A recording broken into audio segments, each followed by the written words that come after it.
ರಾಜ್ಯದಲ್ಲಿ ಕಾನೂನು ಸುವ್ಯವಸ್ಥೆ ಹೇಗಿದೆ ಅನ್ನುವಂತಹ ಪ್ರಶ್ನೆ ಕೆಲ ದಿನಗಳ ಹಿಂದೆ ಕೂಡ ಮನೆ ಮಾಡಿತ್ತು. ಇದಕ್ಕಿವತ್ತು ಗೃಹ ಸಚಿವ ಪರಮೇಶ್ವರ್ ಅವರು ಉತ್ತರವನ್ನ ಕೊಟ್ಟಿದ್ದಾರೆ. ರಾಜ್ಯದಲ್ಲಿ ಕಾನೂನು ಸುವ್ಯವಸ್ಥೆ ಉತ್ತಮವಾಗಿದೆ ಅಂತ ಬೆನ್ನು ತಟ್ಟಿಕೊಂಡಿದ್ದಾರೆ.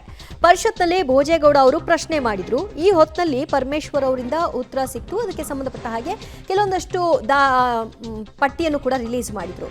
ಕೊಲೆ ಪ್ರಮಾಣ ಕಡಿಮೆ ಆಗಿದೆ, ಕಾನೂನು ಸುವ್ಯವಸ್ಥೆ ಉತ್ತಮವಾಗಿದೆ, ಕಳೆದ 2 ವರ್ಷಗಳಿಂದ ಕಡಿಮೆ ಆಗಿದೆ ಅಂತ ಅವರ ಬೆನ್ನನ್ನು ಅವರೇ ತಟ್ಕೊಳ್ಳುವಂತಹ ಕೆಲಸವನ್ನು ಇವತ್ತು ಸಚಿವರು ಮಾಡಿದ್ದಾರೆ.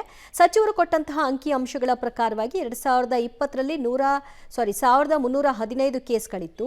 2021 ಅದರಾದ ನಂತರದ ವರ್ಷದಲ್ಲಿ ಕಡಿಮೆ ಆಗಿದೆ ಅಂತ ಹೇಳ್ತಾರೆ. ಆದರೆ ಈಗ ಅದು ಅವ್ರು ಕೊಟ್ಟಿರುವಂತಹ ಅಂಕಿಅಂಶದ ಪ್ರಕಾರವಾಗಿ 1340 ಅಂದರೆ ಜಾಸ್ತಿ ಆಗಿದೆ. 2020ರಲ್ಲಿ 1315 ಇತ್ತು. ಅದಾದ ನಂತರದಲ್ಲಿ 2021ರಲ್ಲಿ 1340 ಆಯಿತು. 22ರಲ್ಲಿ 1360 ಆದರೆ 23ರಲ್ಲಿ 1294, 24ರಲ್ಲಿ 1208, ಈಗ ಈ ಜನವರಿ ಫೆಬ್ರವರಿಯಲ್ಲಿ 100 ಕೇಸ್ಗಳು ಕೊಲೆ ಪ್ರಕರಣಗಳ ಅಂಕಿಅಂಶವನ್ನು ಕೊಟ್ಟಿದ್ದಾರೆ. ರಾಜ್ಯದಲ್ಲಿ ತಾವು ಲಾಂಡ್ ಆರ್ಡರ್ ಕೆಟ್ಟೋಗಿದೆ, ಕೆಟ್ಟೋಗಿದೆ ಅಂತ ಯಾವಾಗಲೂ ಬಹಳ ಜನ ಮಾತಾಡ್ತಾರೆ ವಿರೋಧ ಪಕ್ಷದಿಂದ. ಆದರೆ ಒಂದು ಸ್ಟ್ಯಾಟಿಸ್ಟಿಕ್ಸ್ ಒಂದು ಹೇಳಬೇಕಂದ್ರೆ ಬೇರೆ ರೂಪದಲ್ಲಿ ತಗೊಳ್ಳ ಬೇರೆ ಅಲ್ಲ, ಅವರಿಗೆ ಅವರು ತಿರ್ಗಾ ಅದೇ ಕೇಳ್ತಾರೆ. ಅಲ್ಲಿ ಎಲ್ಲ ಮಾಹಿತಿ ಕೇಳ್ತೆ ನಂಗೆ ಗೊತ್ತಿದೆ ನಿಮ್ಮ ತಲೆಯಲ್ಲಿ ಏನಿದೆ ಅಂತ. I can read. I studied psychology also. ನಮ್ಮ ಮಂತ್ರಿಗಳು ಮಾತ್ರ ಸೈಕಾಲಜಿ ಮೈಂಡ್ ಅಲ್ಲಿ ಏನು ಆಚೆ ಬರ್ತದೆ ಅಂತ ಹೇಳಿ ಅದಕ್ಕೆ ಒಂದು ಮಾಹಿತಿ ಒಂದೇ ಮಾಹಿತಿ ಮಾನ್ಯ ಎಲ್ಲ ಸದಸ್ಯರಿಗೂ ಇದು ಗೊತ್ತಾಗ್ಲಿ ಅಂತ, ಬೇರೆ ಉದ್ದೇಶ ಏನಿಲ್ಲ. ನನಗೆ ಮರ್ಡರು 20ರಲ್ಲಿ 1315 ರಾಜ್ಯಾದ್ಯಂತ ಮರ್ಡರ್ ಇಡೀ ಸ್ಟೇಟಲ್ಲಿ. 21ಕ್ಕೆ 1340 ಆಯಿತು. 22ಕ್ಕೆ 1366 ಆಗಿದೆ. 23ಕ್ಕೆ 1294 ಆಗಿದೆ. 24ಕ್ಕೆ 1208 ಆಗಿದೆ. ಇಲ್ಲಿವರೆಗೂ ಜನವರಿಯಿಂದ ಇಲ್ಲಿವರೆಗೂ 100 ಆಗಿದೆ.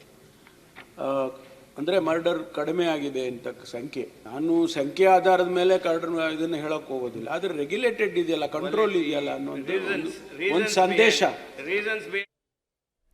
ಮತ್ತಷ್ಟು ಮಾಹಿತಿ ಕೊಡ್ತಾರೆ ನಮ್ಮ ಪ್ರತಿನಿಧಿ ಶ್ರೀನಿವಾಸ್. ಗೃಹ ಸಚಿವರು ಕೇವಲ ಕೊಲೆಯ ಅಂಕಿಅಂಶ ಮಾತ್ರ ಕೊಟ್ಟರು ಅಥವಾ ಓವರ್ ಆಲ್ ಕ್ರೈಮ್ನ ರೇಟ್ ಹೇಗಿದೆ ಅನ್ನೋದ್ರ ಬಗ್ಗೆ ವಿವರಣೆ ಕೊಟ್ಟರು? ದಿವ್ಯ, ಇಲ್ಲ, ಕೇವಲ ಕೊಲೆಗೆ ಸಂಬಂಧಪಟ್ಟಂತಹ ಅಂಕಿಅಂಶಗಳನ್ನ ಕೊಟ್ಟರು. ಭೋಜೇಗೌಡರು ಈ ವಿಚಾರವಾಗಿ ವಿಷಯವನ್ನ ಪ್ರಸ್ತಾಪ ಮಾಡಿದ್ರು ಪ್ರಶ್ನೋತ್ತರ ಕಲಾಪದ ವೇಳೆ. ಬೆಂಗಳೂರಿನಲ್ಲಿ ಕಾನೂನು ಸುವ್ಯವಸ್ಥೆ ಕರೆಕ್ಟ್ ಆಗಿಲ್ಲ, ವೀಲಿಂಗ್ಗಳು ಜಾಸ್ತಿ ಆಗ್ತಿದಾವೆ ಅನ್ನುವಂಥದ್ದು, ಕ್ರೈಮ್ ರೇಟ್ ಜಾಸ್ತಿ ಆಗ್ತಿದೆ ಅನ್ನುವಂತಹ ಆರೋಪವನ್ನ ಭೋಜೇಗೌಡರು ಮಾಡಿದ್ರು. ಅದಕ್ಕೆ ಉತ್ತರವಾಗಿ ಪರಮೇಶ್ವರ್ ಕೊಡ್ತಾ ಬೆಂಗಳೂರು ಮತ್ತೆ ಕರ್ನಾಟಕದಲ್ಲಿ ಕಾನೂನು ಸುವ್ಯವಸ್ಥೆ ಚೆನ್ನಾಗಿದೆ, ಯಾವುದೇ ರೀತಿಯಾದಂತಹ ಲೋಪಗಳಾಗಿಲ್ಲ ಅನ್ನುವಂತಹ ಸ್ಪಷ್ಟನೆಯನ್ನ ಕೊಟ್ಟರು. ಜೊತೆಗೆ ಯಾಕೆ ಕಡಿಮೆ ಆಗಿದೆ ಅನ್ನುವಂತಹ ಅಂಕಿಅಂಶಗಳನ್ನು, ಕೊಲೆ ಪ್ರಮಾಣ ಕಳೆದ 2 ವರ್ಷಗಳಿಂದ ಕಡಿಮೆ ಆಗಿದೆ, ನಮ್ಮ ಸರ್ಕಾರ ಬಂದ ಮೇಲೆ ಕೊಲೆ ಆಗುವಂತಹ ಪ್ರಕರಣಗಳು ಕಡಿಮೆ ಆಗಿದೆ ಅನ್ನುವ ಮೂಲಕ ರಾಜ್ಯದಲ್ಲಿ ಕಾನೂನು ಸುವ್ಯವಸ್ಥೆ ಸರಿ ಇದೆ ಅನ್ನುವಂಥದ್ದನ್ನ ಪರಮೇಶ್ವರ್ ಹೇಳಿದ್ರು. ಎಲ್ಲ ಒಂದ್ ಕಡೆ ಕೇವಲ ಕೊಲೆಯ ವಿಚಾರವನ್ನು ಇಟ್ಕೊಂಡು ರಾಜ್ಯದಲ್ಲಿ ಕಾನೂನು ಸುವ್ಯವಸ್ಥೆ ಸರಿಯಾಗಿ ಇದೆಯಾ ಅನ್ನುವಂಥದ್ದು ಹೇಳೋದು ಎಷ್ಟು ಮಟ್ಟಿಗೆ ಸರಿ ಅನ್ನುವಂಥದ್ದು ಈಗಿರುವಂತಹ ಪ್ರಶ್ನೆ. ಯಾಕಂದ್ರೆ ಅನೇಕ ಪ್ರಕರಣಗಳು ಹಗಲತ್ತೆ ಬ್ಯಾಂಕ್ ದರೋಡೆ ಆಗುವಂಥದ್ದು ಇರಬಹುದು, ಉದಯಗಿರಿ ಪೊಲೀಸ್ ಠಾಣೆ ಮೇಲೆ ಅಲ್ಪಸಂಖ್ಯಾತ ಸಮುದಾಯದವರು ಬೆಂಕಿ ಹಾಕುವಂಥದ್ದು, ದಾಳಿ ಮಾಡುವಂಥದ್ದು ಇರ್ಬೋದು. ಹೀಗೆ ಅನೇಕ ಕೇಸ್ ಆದ್ರೂ ಕೂಡ ಕಾನೂನಿನ ಸುವ್ಯವಸ್ಥೆ ಸರಿಯಾಗಿದೆಯೇ ಅನ್ನುವಂತಹ ಸಚಿವರ ಸಮಜಾಯಿಷಿ ಎಷ್ಟು ಮಟ್ಟಿಗೆ ಸರಿ ಅನ್ನುವಂಥದ್ದು ಚರ್ಚೆಯ ವಿಷಯಗಳು. ದಿವ್ಯಾ, ಥ್ಯಾಂಕ್ ಯು ಶ್ರೀನಿವಾಸ್ ನಿಮ್ಮೆಲ್ಲ ಮಾಹಿತಿಗೆ.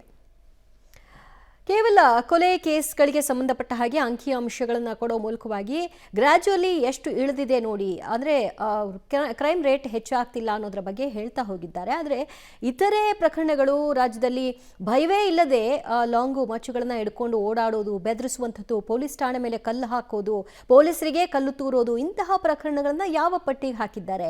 ಇದು ಕೂಡ ಕ್ರಮೇಣವಾಗಿ ಜಾಸ್ತಿ ಆಗ್ತಾ ಇದೆಯಲ್ಲ, ಅದರ ಬಗ್ಗೆ ಯಾಕೆ ಮಾತಾಡಲ್ಲ? ಕೇವಲ ಬೆನ್ನು ತಟ್ಕೊಳ್ಳುವಂತಹ ಅಂಕಿಅಂಶಗಳನ್ನು ಮಾತ್ರ ಯಾಕೆ ರಾಜ್ಯ ಸರ್ಕಾರ ತೋರಿಸುವಂತಹ ಕೆಲಸವನ್ನ ಮಾಡುತ್ತೆ ಅನ್ನೋದು ಈಗ ಸಹಜ ಚರ್ಚೆಯಾಗಿರುವಂತಹ ವಿಷಯ.